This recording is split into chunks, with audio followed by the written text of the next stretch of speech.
Edisi 949, rentasan berita bersama saya Zawaz Yusof, antara paparan utama malam ini. Penjajaran baharu demi Malaysia.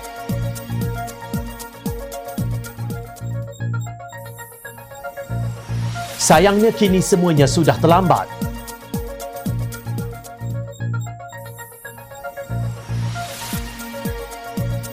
Lepas meletakkan jawatan, masuk bakul angkat diri sendiri.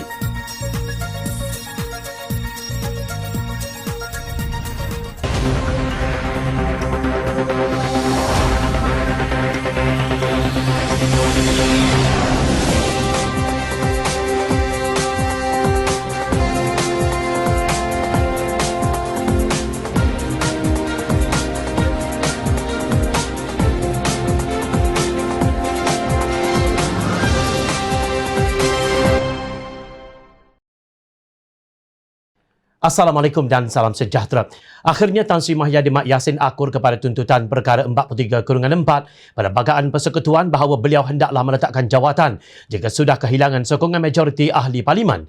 Jom kita rentas apa pendirian pemimpin tertinggi Pakatan Harapan terhadap peletakan jawatan semua anggota Kabinet Perikatan Nasional Isnin lalu. Keputusan Tan Sri Mahyadin Yassin untuk meletakkan jawatan hari ini disambut baik serta akan membuka ruang ke arah perubahan buat negara. Saya menggesa semua pihak untuk bertenang dan berdoa supaya Malaysia kembali bangkit kuat dalam menghadapi tentangan kesihatan dan ekonomi saat ini. Saya ucap terima kasih atas khidmat beliau pada negara, kata Pengerusi Pakatan Harapan yang juga Presiden Keadilan Datuk Seri Anwar Ibrahim. Sementara itu, Ketua Angkatan Muda Keadilan AMK Akmal Nasir berkata, walaupun pihaknya menghargai tindakan Mahyadin meletakkan jawatan, beliau konsisten menolak kerajaan yang terbentuk melalui pengkhianatan mandat rakyat. Hal ini terbukti kerajaan Scheme of Things hanya mampu bertahan selama 17 bulan. Ketidakcekapan menteri-menteri serta perebutan kuasa kelompok Perikatan Nasional menyebabkan negara gagal menangani krisis pandemik serta krisis ekonomi dengan baik. Dalam pada itu, Presiden Amanah Muhammad Sabu menyeru supaya semua ahli parlimen kembali kepada mandat asal yang diterima dalam pilihan raya pada 9 Mei 2018. Beliau mengajak semua yang menang atas tiket Pakatan Harapan supaya bekerjasama untuk memulihkan demokrasi, kesihatan dan ekonomi rakyat yang makin parah. Demokrasi perlu kembali dipulihkan agar pandangan semua pihak diambil kira sama ada di kalangan ahli-ahli parlimen kerajaan maupun pihak pembangkang serta pihak-pihak yang lain, kata ahli parlimen Bukit Raja itu dalam satu kenyataan. Menurut beliau, proses semak dan imbang melalui institusi parlimen mesti dihidupkan agar kerajaan baharu yang didirikan sentiasa melaksanakan tanggungjawab dengan sebaik-baiknya. Muhammad menyeru kepada ahli parlimen yang menang di atas tiket Pakatan Harapan dalam pilihan raya yang lalu kembali bersatu di bawah payung gabungan itu agar mandat yang diberikan oleh rakyat dapat dilaksanakan sebaik mungkin. Apa yang telah berlaku sebelum ini biarlah ia berlalu dan kita cipta sejarah untuk bina semula negara tercinta ini. Di dalam menghadapi situasi getir seperti ini, jiwa besar amat diperlukan kerana tidak ada yang benar-benar diharapkan oleh rakyat, melainkan kesihatan dan ekonomi rakyat kembali pulih, ujarnya. Beliau menegaskan apabila mandat rakyat dalam pilihan raya yang lalu dikembalikan dan institusi parlimen dihidupkan, maka tidak ada sesiapa yang ketinggalan. Ini kerana peranan dan pandangan pembangkang akan turut diambil kira dalam menguruskan Malaysia keluar dari kemelut kesihatan akibat COVID-19 dan seterusnya membina semula ekonomi negara. Kenyataan Muhammad ini disokong oleh Timbalan Presiden Amanah Datuk Seri Salahuddin Ayub. Pintu kasih sayang terbuka luas kepada rakan-rakan seperjuangan kembali bersama Pakatan Harapan. Mari kita bina semula rakyat dan negara. Rakyat menunggu jasa bakti kita, tegasnya. Setiausaha Agong DAP Lim Guan Eng pula berkata DAP menghargai Mahyadin kerana mengambil langkah berlandaskan perlembagaan yang betul dengan meletakkan jawatannya sebagai Perdana Menteri setelah kehilangan majoriti di Parlimen. Menurut Guan Eng, selama lebih 17 bulan berkuasa, Mahyadin ada berusaha tetapi tidak mampu menangani krisis 3 berganda pandemik COVID-19, kemelesatan ekonomi dan ketidakstabilan politik. Perdana Menteri yang baharu menghadapi cabaran besar dan perlu melakukan tugas yang jauh lebih baik dalam menangani krisis 3 berganda ini, terutamanya demi menyelamatkan nyawa dan mata pencarian yang terjejas teruk akibat lonjakan jangkitan dan angka kematian COVID-19, katanya. Beliau berkata program imunisasi kebangsaan PICK perlu dipercepatkan untuk memastikan imuniti kelompok dicapai dengan suntikan vaksin dan bukan jangkitan. Pelan riset COVID-19 dilancarkan untuk beralih dari pembendungan COVID-19 kepada mitigasi untuk hidup dengan COVID-19 dan pelan normalisasi ekonomi dilaksanakan untuk meletakkan Malaysia kembali ke landasan pemulihan dengan penekanan pada pekerjaan, membuka semula ekonomi dan bantuan keuangan berkala kepada perniagaan dan penganggur, tegas bekas Menteri Keuangan Pakatan Harapan itu. Sebelum ini, Ahli Parlimen Iskandar Puteri Lim Kit Siang menegaskan Malaysia memerlukan Anwar Ibrahim sebagai Perdana Menteri baharu untuk membawa masuk pasukan dan dasar yang lebih segar bagi menangani krisis kesihatan akibat COVID-19 dan juga menyalakan semangat untuk impian Malaysia.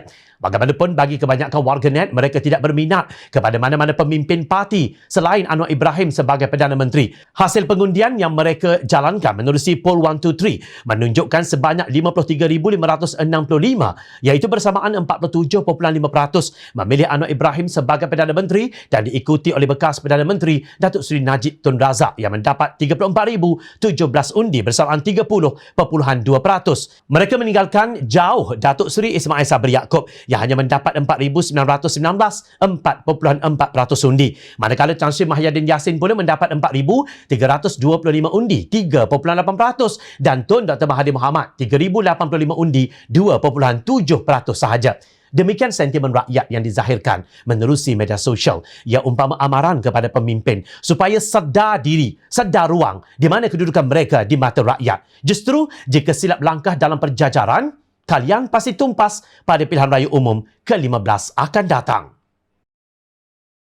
Cubaan Presiden Bersatu Tan Sri Mahyadi Mak Yassin untuk mendapatkan skor di saat-saat akhir permainan politiknya bagi menyelamatkan Perikatan Nasional gagal. Tawaran pakej luar biasa kepada pemimpin Pakatan Harapan yang disebut sebagai kejutan oleh penyokong Perikatan Nasional dan disangka menyejukkan suhu politik negara ditolak mentah-mentah. Malah ianya dianggap sebagai rasuah dan beberapa laporan kepada Suruhanjaya Pencegahan Rasuah Malaysia SPRM telah dibuat di seluruh negara. Tidak mudah bagi Mahyadin untuk menyempurnakan scheme of things ke atas Ahli Parlimen Pakatan Harapan. Durian 30 juta ringgit tidak laku. Manakala cubaan Presiden PAS Datuk Seri Hadi Awang menggunakan riwayat kejayaan Rasulullah menyatukan umat Islam dan bukan Islam di Madinah bagi menjustifikasikan cubaan scheme of things itu, hanya mengelirukan sahaja. Hadi berhujah bahawa Rasulullah mengambil pendekatan mengurangkan jumlah musuh dengan mengajak mereka yang ada titik persamaan dalam masalah kemanusiaan walaupun berbeza dalam perkara prinsip. Rasulullah SAW menerima tahaluf yang diadakan melalui Hilf Al-Fudul dalam kalangan bukan Islam di Makkah sebagai suatu bentuk persefahaman kerana membela kalangan yang dizalimi oleh mereka yang tidak bermoral kemanusiaan terhadap tetamu yang datang ke Makkah, kata Hadi. Namun di sebalik itu, beliau mengecam pihak yang menolak tawaran damai yang mirip rasuah itu sebagai gila kuasa. Ini dapat dilihat menerusi kenyataannya. Kita dapat menilai bagi menerima kalangan mereka yang bersikap ingin menyelamatkan nyawa rakyat dan juga menolak kalangan mereka yang gila kuasa tanpa mempedulikan nyawa rakyat. Pihak yang menolak tawaran ini dakwa Hadi membuang masa kerana mahukan kuasa semata-mata. Kita berada dalam bahtera negara yang sedang menghadapi taufan wabak yang mengganas dan mengancam nyawa rakyat serta kesannya terhadap masalah kehidupan. Tiba-tiba hari ini diganggu oleh mereka yang ingin merampas kuasa yang nyata menjadi masalah yang nyata pernah gagal menyelesaikan masalahnya. Maka peluang sepatutnya diberikan kepada kerajaan dalam tempoh yang sepatutnya, tegas Hadi. Maaf Tuan Guru, adalah tidak wajar bagi Tuan Guru menyalahkan Pakatan Harapan di atas penolakan mereka terhadap tawaran itu. Lupakah Tuan Guru Haji Abdul Hadi Awang bahawa Yang di-Pertuan Agong Al-Sultan Abdullah Ahmad Shah dan Raja-Raja Melayu pada 16 Jun lalu telah menggariskan 7 perkara yang perlu diberi keutamaan oleh kerajaan? Izinkan jom channel mengungkit kembali 7 perkara itu sebagai peringatan tanpa mengubah ayat-ayatnya. Pertama, nyawa dan kehidupan rakyat wajib diutamakan mengatasi perkara-perkara lain. Kedua, program vaksinasi hendaklah dipertingkatkan dengan mengurangkan kerana birokrasi agar mencapai matlamat imuniti kelompok 80% secepat mungkin. Ketiga, program menangani wabak COVID-19 hendaklah difahami serta mendapat sokongan rakyat tanpa menimbulkan sebarang keraguan dan tanpa dianggap mempunyai sebarang muslihat politik yang terselindung. Manakala yang keempat pula, kaedah menangani wabak COVID-19 hendaklah bersifat inklusif, melibatkan pelbagai pihak berkepentingan dalam semangat yang sedia mendengar, sedia mempelajari, sedia melakukan pengubahsuaian, sedia melakukan penambahbaikan dan sedia melakukan penerokaan baharu hingga berjaya meyakinkan dan berjaya mendapat kerjasama penuh rakyat pelbagai peringkat. Yang kelima, suhu politik semakin panas wajib diredakan. Keenam, pentingnya sebuah negara dan kerajaan yang stabil dan mendapat keyakinan serta mendapat sokongan majoriti rakyat. Dan yang ketujuh, tidak ada keperluan meletakkan negara di bawah pemerintahan darurat selepas 1 Ogos 2021. Mengapa Majlis Raja-Raja mengeluarkan kenyataan sedemikian jika benar-benar Bahtera Perikatan Nasional sedang menyelamatkan rakyat daripada serangan wabak COVID-19. Maknanya, Yang di-Pertuan Agong dan Raja-Raja Melayu tidak puas hati dengan prestasi Kerajaan Perikatan Nasional. Situasi ini menjadi semakin parah apabila Kerajaan Perikatan Nasional membatalkan ordinan darurat tanpa perkenan baginda Yang di-Pertuan Agong pada 21 Julai lalu. Sebaliknya, apabila Yang di-Pertuan Agong murka, Mahyadin bertegas tindakan Kabinet membatalkan ordinan darurat adalah teratur dan selaras dengan peruntukan undang-undang dan perlembagaan persekutuan. Kenyataan pejabat Perdana Menteri ini seolah-olah mendakwa Yang di-Pertuan Agong yang khilaf. Penderhakaan Mahyadin dan anggota Kabinetnya tidak dapat diterima oleh ahli parlimen yang mewakili rakyat Malaysia. Tawaran damai beliau sudah terlambat. Namun demi rakyat Malaysia setelah nakhoda dan seluruh pembantunya meletakkan jawatan, tidak perlu kalian terjun ke laut. Kemudilah Bahtera kembali ke pelabuhan. Ketika berucap selepas menyerahkan surat peletakan jawatan sebagai Perdana Menteri kepada Yang di-Pertuan Agong Al-Sultan Abdullah Sultan Ahmad Shah Isnin lalu, Tan Sri Mahyadin mendakwa telah melakukan pelbagai ikhtiar hingga ke saat akhir untuk menyelamatkan Kerajaan Perikatan Nasional. Katanya setidak-tidaknya sehingga selesai tugas menguruskan pandemik, program vaksinasi dan pemulihan ekonomi. Tetapi ikhtiar ini tidak berhasil disebabkan ada pihak yang rakus untuk merebut kuasa daripada mengutamakan nyawa dan kehidupan rakyat. Seterusnya, beliau merujuk kepada episod 6 tahun lalu apabila dipecat dari jawatan Timbalan Perdana Menteri semata-mata kerana mempertahankan prinsip untuk tidak berkompromi dalam kes penyelewengan One Malaysia Development Berhad 1MDB. Saya berjuang, saya berkorban, akhirnya Allah Subhanahu Wa Taala mengangkat martabat perjuangan saya sehingga saya diberikan amanah untuk memimpin negara ini sebagai Perdana Menteri. Namun telah ditakdirkan bahawa hari ini adalah hari terakhir saya sebagai Perdana Menteri dan saya redha dengan ketentuan ilahi. Saya tidak akan sekali-kali bersekongkol dengan kumpulan kleptokrat, mengganggu kebebasan badan kehakiman dan membelakangi perlembagaan persekutuan semata-mata untuk kekal berkuasa, tegasnya. Beliau seterusnya mengakui sesungguhnya jawatan sebagai Perdana Menteri merupakan satu tanggungjawab yang berat, bukan satu kemegahan. Saya memimpin negara dalam keadaan krisis kesihatan dan ekonomi yang tidak pernah berlaku sebelum ini. Pada masa yang sama, saya terus digugat dari segi politik, ujarnya. Bagi orang yang tidak tahu bagaimana Mahyadin mendapatkan jawatan Perdana Menteri, tentu jatuh belas kasihan kepadanya. Seolah-olah Mahyadin telah dianiaya pelbagai pihak. Namun satu dunia tahu, beliau bersekongkol dengan Presiden PAS Datuk Seri Abdul Hadi Awang dan bekas Timbalan Presiden Keadilan Datuk Seri Muhammad Azmin Ali untuk menumbangkan Kerajaan Pakatan Harapan yang sah demi menafikan Datuk Seri Anwar Ibrahim menjadi Perdana Menteri. Beliau mengambil beberapa pemimpin parti yang dikenali sebagai kleptokrat untuk dijadikan menteri, timbalan menteri dan mengetuai syarikat berkaitan kerajaan GLC dalam aturan yang dinamakan Scheme of Things tanpa mempedulikan kritikan penganalisis politik. Kerana itulah saiz kabinet menjadi kembung sehingga 70 orang menteri dan timbalan menteri termasuklah beliau sendiri. Malangnya, kebanyakan menteri dan timbalan menteri dalam kabinet beliau hilang dari radar ketika pandemik COVID-19 semakin mengganas. Susulan ucapan tersebut, bekas Presiden UMNO Datuk Seri Najib Razak akan mengemukakan saman fitnah serta memohon kepada mahkamah untuk mengambil tindakan terhadap Mahyadin dan Ketua Penerangan Bersatu Datuk Wan Saiful Wan Jan kerana menghina mahkamah. Dia kata dia turun sebab ada kuasa yang rakus mahu jawatan dia. Tapi dia sudah lupa siapa yang rakus kuasa untuk tikam belakang Tun Dr. Mahathir dan khianat gabungan dia untuk rampas kuasa setelah parti dia kalah begitu teruk sekali kepada Barisan Nasional pada pilihan raya kecil Tanjung Piai dan mula minta nyawa pada kami. Siapa yang rakus untuk kekalkan kuasa sehingga hentikan parlimen selama 7 bulan dan selepas dipaksa bersambung, dia tak benarkan ordinan darurat dibentang sehingga terpaksa menipu Yang di-Pertuan Agong? Siapa yang rakus kuasa sehingga sanggup sogok menyogok ahli-ahli parlimen? Bidas Najib dalam Facebook beliau.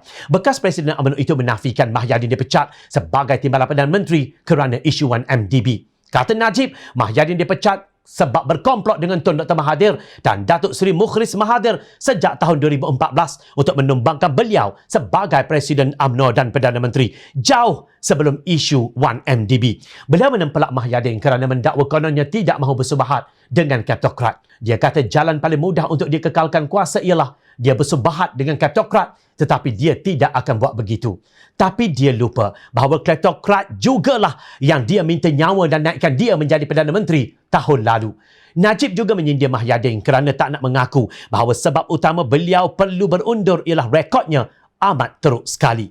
Kegagalan world class. Saya cabar kamu, kata Najib, tipu dan fitnah kamu dengan rekod-rekod ini, tegas Najib. Pertama, pelaburan asing paling corok dalam ASEAN pada tahun 2020. Kedua, hutan negara naik ratusan bilion ringgit masa kamu PM tanpa sebarang hasil nyata. Ketiga, Malaysia antara paling corok dalam dunia bagi kadar kes dan kematian baharu COVID. Keempat, pasaran saham kedua paling corok dalam dunia dan nombor 1 paling teruk di Asia Pasifik. Aduhai, menarik sungguh melihat kakistokrat berbalah dan bertikam lidah dengan kleptokrat. Masing-masing ingat diri suci bersih. Benar, Allah Subhanahu Wa Taala tidak pernah menghalang kita meningkatkan diri untuk mencapai kejayaan. Tetapi betulkah cara Mahyadin itu?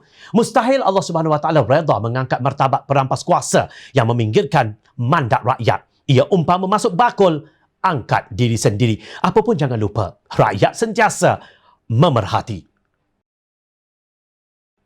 Teruskan bersama kami di Jom Channel dan layari portal jomchannel.net untuk mendapatkan berita politik tanah air. Saya Zawaz Yusuf, terima kasih untuk perhatian. Assalamualaikum, salam sejahtera, jumpa lagi.